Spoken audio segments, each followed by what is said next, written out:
اس لیے مجھے زیادہ محنت نہیں کرنا پڑی۔ میں نے اس سے لڑکی کے حریت کے بارے میں چند سوالات کیے۔ اس کے جوابات نے پوری کے بیان کی تصدیق کی۔ اس کے بعد میں نے نہایت ہی اہم سوال کیا۔ میں نے پوچھا، چاچا فیقا، تم نے ان مسافروں کو کہاں چھوڑا؟ اللہ بھلا کرے آپ کا، چاچا فیقا نے اپنے مخصوص انداز میں جواب دیا۔ انہوں نے سالم ٹانگا کروایا۔ میں نے انہیں ریسٹ ہاؤس پہنچا دیا تھا۔ Rest house? میں نے سوالیہ نظر سے فیقا کوچوان کو دیکھا۔ جی سرکار، وہ ریسٹ ہاؤس تک گئے تھے، وہ تائیدی لہجے میں بولا۔ وہی ریسٹ ہاؤس جو بڑی نہر کے کنارے بنا ہوا ہے، سرکاری افسر اکثر وہاں قیام کرتے ہیں۔ فیقا کوچوان جس سرکاری ریسٹ ہاؤس کا ذکر کر رہا تھا وہ نہر لوئر باری دوآب کے کنارے واقع تھا، اور درختوں کا وہ ذخیرہ جہاں سے نامعلوم پردیسی کی لاش دریافت ہوئی تھی ریسٹ ہاؤس سے تقریباً 3.5 فلنگ کے فاصلے پر تھی۔ سرکاری ریسٹ ہاؤس کنار ریسٹ ہاؤس کے نام سے موسوم تھا۔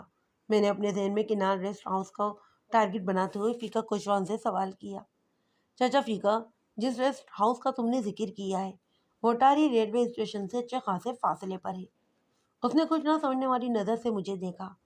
میں نے وضاحت کرتے ہوئے کہا، اتنا طویل فاصلہ طے کرتے ہوئے تمہاری ان سے گپ شپ تو ہوئی ہوگی؟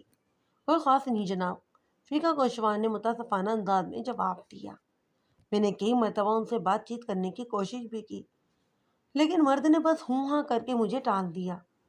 مجھے بس اتنا ہی معلوم ہو سکا کہ وہ شخص کوئی سرکاری ملازم تھا جو اپنی بیوی کے ساتھ چند روز کی غرض سے ریسٹ ہاؤس میں ٹھہرنے کا ارادہ رکھتا تھا۔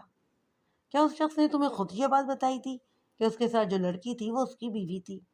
ہاں جی، اس شخص نے مجھے خود بتایا۔ فیقا کوچوان نے ہاں میں گردن ہلائی، لیکن مجھے یقین نہیں آیا جناب۔ کیوں؟ جناب، وہ لڑکی خاصی کم عمر تھی، فیقا کوچوان نے کہا۔ میرے خیال میں 15-16 سال کی ہوگی۔ میں نے کہا، تو کیا تمہارے خیال میں 15-16 سال کی لڑکی شادی نہیں کر سکتی؟ بات یہ نہیں ہے جناب، اس کے لہجے میں الجھن تھی۔ میں نے پوچھا، پھر کیا بات ہے؟ بس جی، انہیں دیکھ کر کچھ عجیب سا لگا، فیقا کوچوان نے بدستور الجھے ہوئے لہجے میں کہا۔ یہ بات میرے دل کو نہیں لگی تھی کہ وہ دونوں میاں بیوی تھے۔ میں نے پوچھا، راستے میں ان دونوں نے کوئی بات تو کی ہوگی آپس میں؟ نہ جی، وہ دونوں بالکل ہی خاموش رہے تھے۔ یہ بات بھی مجھے خاصی عجیب لگی۔ میں نے محسوس کیا تھا کہ جیسے ان کے درمیان کسی بات پر ناراضگی چل رہی تھی۔ لڑکی کے چہرے کے تاثرات میں کافی بیزاری اور اکتاہٹ پائی جاتی۔ چاچا فیقا، میں نے کچھ سوچتے ہوئے سوال کیا، کیا تم بتا سکتے ہو کہ جی کتنے دن پہلے کا واقعہ ہے؟ اس نے انگلیوں پر حساب لگانے کے بعد جواب دیا، چنگی طرح یاد ہے مجھے جناب، میں نے 20 تاریخ کو انہیں ریسٹ ہاؤس میں پہنچایا تھا۔ تمہارا مطلب ہے 20 جولائی کو؟ جی ہاں، اسی مہینے کی 20 تاریخ کو۔ میں نے پوچھا، چاچا فیقا، تم نے انہیں ریسٹ ہاؤس کے باہر ہی چھوڑ دیا تھا یا پھر ان کا سامان پہنچانے ریسٹ ہاؤس کے اندر بھی گئے؟ میں نے ان کا سامان ریسٹ ہاؤس کے اندر رکھوا دیا تھا۔ ریسٹ ہاؤس میں کون تھا؟ ریسٹ ہاؤس کا چوکیدار۔ کیا تم اسے جانتے ہو؟ فیقا کوچوان نے کہا، صرف اس حد تک جانتا ہوں کہ اس کا نام غلام قادر ہے اور وہ 8 سال سے اس ریسٹ ہاؤس میں چوکیدار کی حیثیت سے فرائض انجام دے رہا ہے۔ میں اس سے پہلے بھی 5 مرتبہ سرکاری افسروں کو اپنے ٹانگے میں ریسٹ ہاؤس پہنچا چکا ہوں۔ غلام قادر سے میری تھوڑی بہت سلام دعا بھی ہے۔ میں نے فوری خیال کے تحت کہا، یہ غلام قادر آدمی کیسا ہے؟ میں آپ کے سوال کا مطلب نہیں سمجھا جناب۔ مطلب یہ کہ تمہارے خیال میں اس کا کردار کیسا ہے؟ معاملات کا کھرا ہے یا کھوٹا؟ فیقا کوچوان نے ایک لمحے کے توقف سے جواب دیا، جناب، میرا اس سے آج تک کوئی معاملہ نہیں پڑا، اس لیے میں اس بارے میں کچھ نہیں جانتا۔ البتہ دیکھنے میں وہ سیدھا سادہ بھلا ماس نظر آتا ہے۔ میں نے اس کے بارے میں کبھی کوئی ایسی ویسی بات نہیں سنی۔ میں نے اس کے چہرے پر نگاہ جماتے ہوئے کہا، فیقا چاچا، کل صبح تم میرے ساتھ ریسٹ ہاؤس چلو گے؟ جو حکم سرکار۔ وہ عاجزی سے بولا، کچھ غلطی ہو گئی ہے کیا مجھ سے؟ کیا مجھ سے کوئی غلطی ہو گئی ہے؟ اس کا فیصلہ فوری طور پر نہیں کیا جا سکتا، میں نے مہم انداز میں جواب دیا۔ کیا تمہیں میرے ساتھ جانے پر وہاں کوئی اعتراض ہے؟ نہیں مائی باپ، میری کیا مجال جو میں کوئی اعتراض کروں۔ میں تو اس لیے پوچھ رہا ہوں کہ جس بندے کو میں نے 20 تاریخ کو ریسٹ ہاؤس پہنچایا، 25 تاریخ کو جنگل سے اس کی لاش ملی تھی، اور میں خامخواہ کسی چکر میں نہیں پڑنا چاہتا۔ میں تمہیں کسی چکر میں نہیں ڈال رہا، میں نے تسلیآمیز لہجے میں کہا۔ اگر تم نے کوئی جرم نہیں کیا یا کسی بھی طرح کسی جرم میں شریک نہیں رہے تو پھر کوئی تمہارا بال بھی پیگا نہیں کر سکتا۔ تمہیں اس سلسلے میں فکر مند ہونے کی ضرورت نہیں۔ وہ چھت کی طرف دیکھتے ہوئے دعائیا انداز میں بڑبڑایا، سونا رب مجھے جرم اور مجرموں سے دور ہی رکھے۔ میں نے پوچھا، تم صبح کتنے بجے تھانے پہنچو گے؟ جتنے بجے سرکار کا حکم ہو، وہ فرما برداری سے بولا۔ میں تو صبح تڑکے ہی ٹانگا نکال لیتا ہوں۔ میں نے کہا، ٹھیک ہے، تم 9 بجے تک یہاں پر پہنچ جانا۔ اچھا جی، پہنچ جاؤں گا، میں نے طبعی انداز میں کہا۔ فیکا چاچا، تم اس پردیسی مقتول کے بارے میں اگر کچھ اور بھی جانتے ہو تو مجھے بتا دو۔ یاد رکھو، اگر بعد میں مجھے معلوم ہوا نا کہ تم نے دانستہ کوئی بات چھپانے کی کوشش کی تھی تو میں تمہارے ساتھ بہت برا سلوک کروں گا۔ حضور، جو کچھ جانتا ہوں وہ میں نے بتا دیا ہے آپ کو، فیکا کوشوان نے عاجزی سے کہا۔ اس کے سوا مجھے اور کچھ نہیں معلوم۔ ہاں، میں آپ سے یہ وعدہ کرتا ہوں کہ یاد کرنے کی کوشش کروں گا۔ اگر کوئی خاص بات یاد آ گئی تو صبح آپ کو بتا دوں گا۔ میں نے کہا، ٹھیک ہے، میری نصیحت کو یاد رکھنا اور صبح ٹھیک 9 بجے اپنے ٹانگے کے ساتھ تھانے پہنچ جانا۔ جا سکتے ہو تم۔ وہ اٹھ کر کھڑا ہو گیا، پھر رخصت ہونے سے پہلے اس نے سوالیہ نظر سے مجھے دیکھا اور کہا، ملک صاحب، اگر آپ ناراض نہ ہوں تو میں آپ سے ایک بات پوچھنا چاہتا ہوں۔ ہاں پوچھو، میں نے کہا، لیکن بات مختصر ہونی چاہیے۔ وہ بولا، جناب، اس پردیسی کی لاش تو جنگل میں سے مل گئی ہے، لیکن ابھی تک یہ معلوم نہیں ہو سکا کہ وہ کون تھا، کہاں سے آیا تھا اور اسے کس نے کیوں قتل کیا۔ یہ وہ تمام سوال تھے جو اناڑی اور گرد و نواح کے قصبات کے لوگوں کے ذہنوں میں دن رات ابھرتے تھے۔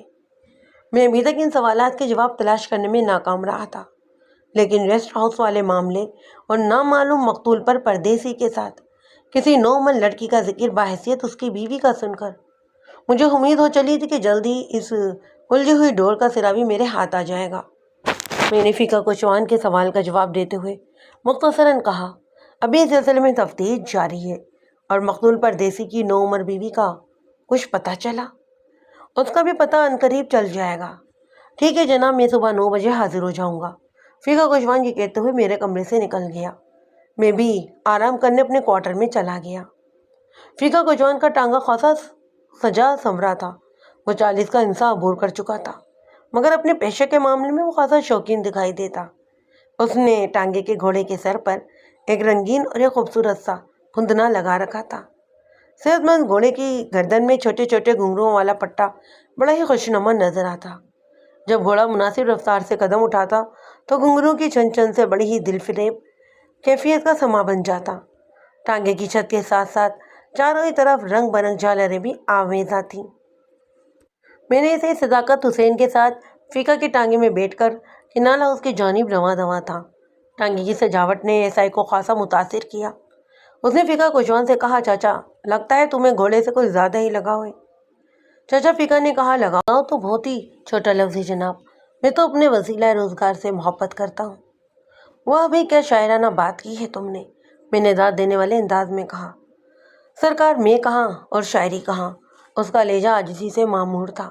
بس میں نے تو اپنے جذبات کا اظہار کیا ہے۔ یہ ٹانگا اور گھوڑا میرے پورے گھرانے کو رزق فراہم کرتا ہے۔ اصل رازق تو اوپر والا ہے، لیکن وسیلہ رزق کو بھی نظر انداز نہیں کرنا چاہیے۔ اوپر والا بھی کسی بہانے اور وسیلے سے ہی دیتا ہے۔ ایسا ہی کچھ دیر تک فیکا ٹانگے والے کے جذبات اور خیالات کو سراہتا رہا، پھر میری جانب متوجہ ہو گیا۔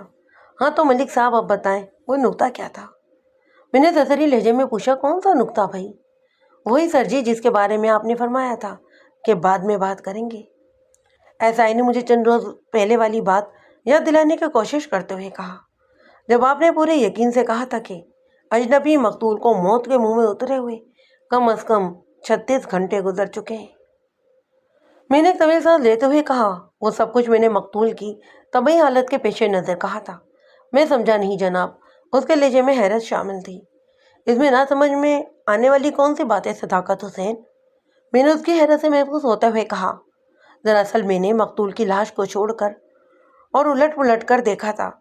لاش میں موجود ایک مخصوص اکڑاؤ کے باعث مجھے فوراً یہ اندازہ ہو گیا کہ اس کی موت واقع ہوئے 1.5 دن گزر چکا تھا۔ تم نے چونکہ لاش کو صرف دور سے ہی دیکھا تھا، ہاتھ لگانے کی ضرورت ہی محسوس نہیں کی اور نہ ہی نوبت آئی، اس لیے تم اس بارے میں سوچ بھی نہیں سکتے، اور تمہارے ذہن میں یہی بات بیٹھی ہوئی تھی کہ بارش کی وجہ سے خون کے نشانات ضائع ہو گئے ہوں گے۔ ہاں، میرا دھیان تو اسی طرف لگا ہوا تھا، ایسائی نے صاف گوئی سے کام لیتے ہوئے کہا۔ میں نے سمجھانے والے انداز میں کہا، صداقت حسین، پیشہ ورانہ زندگی میں مشاہدہ اور تجربہ بہت اہمیت رکھتا ہے۔ جو بات میں سب سے کہتا رہتا ہوں نا، وہی تم سے بھی کہوں گا۔ اگر پولیس ڈپارٹمنٹ میں رہتے ہوئے ترقی کرنا چاہتے ہو تو اپنے مشاہدے کو مضبوط سے مضبوط تر بنانے کی کوشش کرو۔ معمولی سے معمولی بات کو بھی نظر انداز نہ کرو۔ اگر اپنے حواس اور عقل کا بھرپور استعمال کرو گے تو بہت ہی جلد اپنی منزل پالو گے۔ میں نے آپ کی نصیحت کو ذہن نشین کر لیا ہے ملک صاحب، ISI نے ممنونیت بھرے لہجے میں کہا۔ پھر ہمارے درمیان نامعلوم پردیسی مرڈر کیس کے بارے میں گفتگو ہونے لگی۔ مقتول سے متعلق فیقہ کوشوان اور بوری کی زبانی کچھ تازہ ترین معلومات بھی حاصل ہو چکی تھیں، مگر ہنوز وہ ہمارے لیے نامعلوم ہی تھا۔ کچھ دیر بعد ہم مطلوبہ ریسٹ ہاؤس پہنچ گئے۔ یہ ریسٹ ہاؤس نہر لوئر باری 2 کے کنارے ذرا ہٹ کر تعمیر کیا گیا تھا اور یہاں سے جائے وقوع لگ بھگ 3 فلنگ کے فاصلے پر تھا۔ جب تک مجھے یہ معلوم نہ ہو جاتا کہ اجنبی مقتول کو کس جگہ موت کے گھاٹ اتارا گیا تھا، اس وقت تک میری نظر میں جائے وقوع وہی جگہ تھی جہاں سے مقتول کی لاش ملی تھی۔ ریسٹ ہاؤس کے چوکیدار غلام قادر نے ہمارا استقبال کیا۔ میں اور SI سرکاری وردی میں تھے۔ غلام قادر ہم پر نظر پڑتے ہی ایک لمحے کے لیے گھبرا گیا۔ کوشوان چچا فیقہ نے ہمارا تعارف کرواتے ہوئے کہا، غلام قادر، یہ ملک صفدر حیات ہیں۔ اس نے میری جانب اشارہ کیا۔ یہ ہمارے علاقے کے تھانے دار ہیں اور ان کے ساتھ اسسٹنٹ سب انسپکٹر صداقت حسین ہیں۔ ٹانگے میں سفر کے دوران میں اور میرے SI فیقہ کے درمیان کافی گپ شپ ہوتی رہی تھی۔ جب فیقہ نے ہمارا تعارف کروایا تو میں نے واضح طور پر محسوس کیا کہ چوکیدار غلام قادر کا چہرہ کچھ دیر کے لیے زرد پڑ گیا تھا، لیکن دوسرے ہی لمحے وہ سنبھل گیا۔ بسم اللہ جی، وہ اپنے ہونٹوں پر مصنوعی مسکراہٹ سجاتے ہوئے بولا۔ میرے تو نصیب کھل گئے، آج اتنے بڑے بڑے لوگ یہاں آئے۔ غلام قادر کی عمر 30 اور 32 سال کے درمیان تھی۔ وہ سورج شکل سے ایک سیدھا سادہ بھولا بھالا دیہاتی دکھائی دیتا۔ اس کا قد بھی 6 فٹ سے نکلتا ہوا تھا۔ رنگ سانولا اور ہاتھ پیر کسرتی اور خاصے مضبوط تھے۔ وہ چوکیدار سے زیادہ کوئی پہلوان نظر آتا۔ ہم اس کی رہنمائی میں ریسٹ ہاؤس کے اندر پہنچے۔ اس نے ہمیں ایک کمرے میں بٹھایا اور جلدی سے ہمارے لیے ٹھنڈا پانی لے آیا۔ ہم پانی پی چکے تو اس نے قدرے بھوکلاہٹ آمیز لہجے میں پوچھا، تھانے دار صاحب، اگر آپ کا حکم ہو تو کچھ کھانے وغیرہ کا بھی بندوبست کر دوں؟ میں نے اس کے چہرے پر نگاہ جماتے ہوئے کہا، ہم یہاں کھانے پینے نہیں بلکہ تم سے کچھ ضروری باتیں کرنے آئے ہیں، اور پھر ابھی کھانے کا وقت بھی نہیں ہوا۔ چلیے جیسے آپ کی مرضی جناب۔ وہ بولا، جناب ہم تو آپ کے حکم کے غلام ہیں، جو آپ کو پسند ہم اسی میں خوش۔ میں نے پوچھا، غلام قادر، مجھے پتہ چلا ہے کہ 8-10 روز قبل ایک جوڑا ریسٹ ہاؤس میں آ کر ٹھہرا تھا۔ اس کے چہرے پر ایک رنگ سا آ کر گزر گیا۔ جی ہاں، وہ میاں بیوی تھے۔ وہ دونوں کس تاریخ کو یہاں پر پہنچے؟ ایک لمحے کو سوچنے کے بعد اس نے کہا، شاید 20 تاریخ کو وہ یہاں پر آئے تھے۔ تمہارا مطلب ہے کہ 10 روز پہلے؟ میں نے پوچھا، آج 30 جولائی ہے۔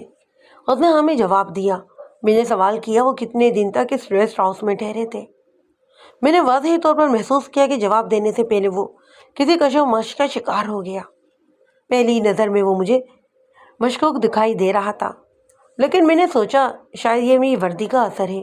اکثر سیدھے سادے افراد پولیس کو اپنے روبرو دیکھ کر گھبراہٹ کا شکار ہو جاتے ہیں۔ میں نے ذرا سخت لہجے میں کہا، تم نے میرے سوال کا جواب نہیں دیا غلام قادر۔ کیا وہ دونوں افراد ابھی تک ریسٹ ہاؤس میں موجود ہیں؟ نہیں سرکار، وہ شکستہ لہجے میں گویا ہوا، وہ یہاں نہیں ہے۔ اس کا مطلب ہے جا چکے ہیں۔ میں نے اس کے چہرے پر نظریں گاڑتے ہوئے کہا، جی ہاں جا چکے ہیں۔ وہ قدرے مضبوط لہجے میں بولا، وہ یہاں سے کب روانہ ہوئے تھے؟ 24 جولائی کو۔ اس کا جواب میرے لیے غیر متوقع تھا۔ میں نے راحت آمیز لہجے میں کہا، دیکھو غلام قادر، ابھی تو میں نرمی کے ساتھ پیش آ رہا ہوں، لیکن اگر تم نے تعاون کا مظاہرہ نہ کیا نا تو میں سخت ترین رویہ اپنانے سے بھی دریغ نہیں کروں گا۔ میری اس دھمکی کا خاطر خواہ اثر ہوا۔ وہ خوفزدہ نظر آنے لگا۔ میں نے کہا، اگر تم مجھے سب کچھ سچ سچ بتا دو گے نا تو میں وعدہ کرتا ہوں تمہیں کچھ نہیں کہوں گا۔ کیا وہ دونوں واقعی 24 تاریخ کو یہاں سے چلے گئے تھے؟ میں پورے یقین سے نہیں کہہ سکتا جناب۔ کیا مطلب ہے تمہارا؟ جناب سچی بات تو یہ ہے کہ ان دونوں نے مجھے چکرا کے رکھ دیا ہے، غلام قادر نے بے چارگی سے کہا۔ میرا ذہن ابھی تک انہی میں الجھا ہوا ہے۔ پوری بات وضاحت سے بتاؤ۔ اس نے انکشاف انگیز لہجے میں بتایا، جناب میں نے خدا کو جان دینی ہے، اسی لیے آپ سے جھوٹ بھی نہیں بولوں گا۔ وہ دونوں 20 تاریخ کو ریسٹ ہاؤس پہنچے۔ چاچا فقہ ہی انہیں اپنے ٹانگے میں اسٹیشن سے یہاں پر لے کر آیا۔ مرد کا نام جمیل فاروقی تھا۔ اس نے مجھے بتایا کہ وہ 1 ہفتے تک ریسٹ ہاؤس میں قیام کریں گے۔ جمیل فاروقی کے مطابق اس کی ابھی نئی نئی شادی ہوئی تھی اور وہ تفریح کی غرض سے یہاں پر آئے تھے۔ جمیل فاروقی کی بیوی کا نام مجھے بعد میں معلوم ہوا، نرگس اس کی قریبی رشتہ دار تھی۔ جمیل فاروقی نہروں کے محکمے میں کوئی افسر تھا۔ تھوڑی دیر کو رک کر اس نے اپنی سانس درست کی۔ میں خاموشی سے اس کی طرف دیکھتا رہا۔ وہ بولا، جناب تھانے دار صاحب، 23 تاریخ تک تو سب کچھ ٹھیک ہی رہا، لیکن اسی شام ایک گنڈا صورت شخص ان میاں بیوی سے ملنے آ گیا۔ جمیل نے اس شخص کو لیاقو کہہ کر مخاطب کیا اور اس کی آمد سے بھی کافی ہراساں نظر آنے لگا۔ جمیل نے مجھے بتایا کہ لیاقو نامی وہ شخص رات کو ریسٹ ہاؤس میں ہی رکے گا۔ میں نے واضح طور پر محسوس کیا کہ ان کے درمیان خاصا کھنچاؤ پایا جاتا۔ جمیل کی بیوی نرگس تو لیاقو کے سامنے بھی نہیں آئی تھی۔ رات کے کھانے کے بعد نرگس تو بیڈ روم میں جا کر لیٹ گئی، جبکہ جمیل اور لیاقو باہر والے کمرے میں بیٹھے ہی باتیں کرتے رہے۔ میرے دل میں لیاقو کے بارے میں ایک تجسس بھی جاگ اٹھا، اسی لیے کھانے کے برتن اٹھانے کے بہانے ایک جگہ چھپ کر ان کی باتیں بھی سننے کی کوشش کرنے لگا۔ وہ دھیمی آواز میں کسی اختلافی موضوع پر گفتگو کر رہے تھے۔ بات چیت کی نوعیت تو میری سمجھ میں نہیں آئی، البتہ بعض الفاظ ان کی گفتگو میں بار بار آ رہے تھے، مثلا نکاح، شادی، اغوا، عزت، غیرت، انتقام، بدقسمت اور مکمکہ وغیرہ۔ کچھ دیر بعد انہوں نے گفتگو سمیٹ دی اور جمیل فاروقی اٹھ کر اس کمرے کی جانب بڑھ گیا جہاں نرگس موجود تھی۔ راستے میں مجھ پر نظر پڑی تو جمیل نے کہا، اس کا مہمان لیاقو آج رات ریسٹ ہاؤس میں ہی رکے گا اور صبح واپس چلا جائے گا۔ میں اس کے لیے اسی کمرے میں منجی بستر کا انتظام کر دوں جہاں وہ بیٹھا ہوا ہے۔ میں نے پوچھا، صاحب جی خیر تو ہے نا؟ ہاں خیر ہے سب، جمیل نے بے پرواہی سے کہا، کوئی فکر کی بات نہیں۔ صاحب جی ایک بات کہوں؟ ہاں کہو۔ صاحب جی آپ کا مہمان یہ بندہ مجھے کچھ ٹھیک نہیں لگتا۔ میں نے اپنے خدشات کا اظہار کرتے ہوئے کہا، کہیں کوئی گڑبڑ تو نہیں ہو جائے گی؟ اگر خطرے والی کوئی بات ہے تو مجھے بتائیں تاکہ میں کوئی بندوبست کر دوں۔ جمیل فاروقی نے اطمینان آمیز لہجے میں کہا، نہیں غلام قادر، ایسی پریشانی کی کوئی بات ہی نہیں۔ دراصل لیاقت عرف لیاقو سے میرا لین دین کے معاملے میں خاصا پرانا جھگڑا چلا آ رہا ہے اور وہ اسی سلسلے میں یہاں پر آیا ہے۔ صبح واپس چلا جائے گا۔ تم اپنے ذہن سے تمامی اندیشے نکال دو اور جا کر اپنے کمرے میں آرام کرو۔ میں بھی اب سونے جا رہا ہوں، اور ہاں سونے سے پہلے لیاقو کے لیے بستر وغیرہ ضرور بچھا دینا۔ میں نے جمیل فاروقی کی ہدایت کے بعد جب اس کے مہمان لیاقو کے لیے بستر کا انتظام کیا اور اس کے سرہانے پانی کا جگ رکھا اور جا کر اپنے کمرے میں لیٹ گیا، جلدی میری آنکھ بھی لگ گئی۔ صبح سو کر اٹھا تو ریسٹ ہاؤس میں میرے سوا اور کوئی بھی نہیں تھا۔ میں نے ایک کمرے میں جھانک کر دیکھا، وہ تینوں ہی غائب تھے۔ یہاں پہنچ کر غلام قادر خاموش ہو گیا۔ غائب تھے؟ کیا مطلب؟ میں نے جلدی سے پوچھا۔ غلام قادر نے بتایا، لیاقو کے بارے میں تو رات کو ہی جمیل صاحب نے بتا دیا تھا کہ وہ صبح واپس چلا جائے گا، لیکن جمیل فاروقی اور نرگس کو غیر موجود پا کر میں پریشان ہو گیا۔ ان کا سامان بیڈ روم میں ہی موجود تھا، لیکن وہ خود کہیں دکھائی نہیں دے رہے تھے۔ میں نے ان کے سامان کو کمرے میں ہی بند کر دیا اور انہیں تلاش کرنے ریسٹ ہاؤس سے باہر نکل گیا۔ میں کافی دیر تک آس پاس کے علاقے میں انہیں ڈھونڈتا رہا، پھر ناکام ہو کر واپس لوٹ آیا۔ مجھے حیرت تو اس بات پر تھی کہ وہ بغیر بتائے کہاں چلے گئے تھے اور اپنا سامان بھی ریسٹ ہاؤس میں ہی چھوڑ گئے تھے۔ بار بار میرے ذہن میں لیاقو کا خیال آتا رہا۔ وہ شکل و صورت اور چال ڈھال سے کوئی بدماش نظر آتا تھا۔ میں جمیل فاروقی اور اس کی بیوی نرگس کے بارے میں پریشان ہوتا رہا اور ان کی واپسی کا بھی انتظار کرتا رہا، لیکن 10 دن گزر جانے کے بعد بھی ان کی صورت نظر نہیں آئی۔ ان کا سامان ابھی تک بند کمرے میں ہی پڑا ہے۔ غلام قادر کے طویل بیان میں بہت سی باتیں غور طلب تھیں۔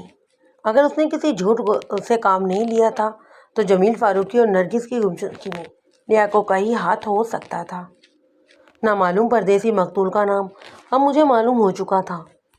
میں نے غلام قادر سے حاصل ہونے والی معلومات پر غور کیا تو مجھے بہت ساری باتیں ہضم نہیں ہوئیں۔ مثلاً پوسٹ مارٹم کی رپورٹ کے مطابق مقتول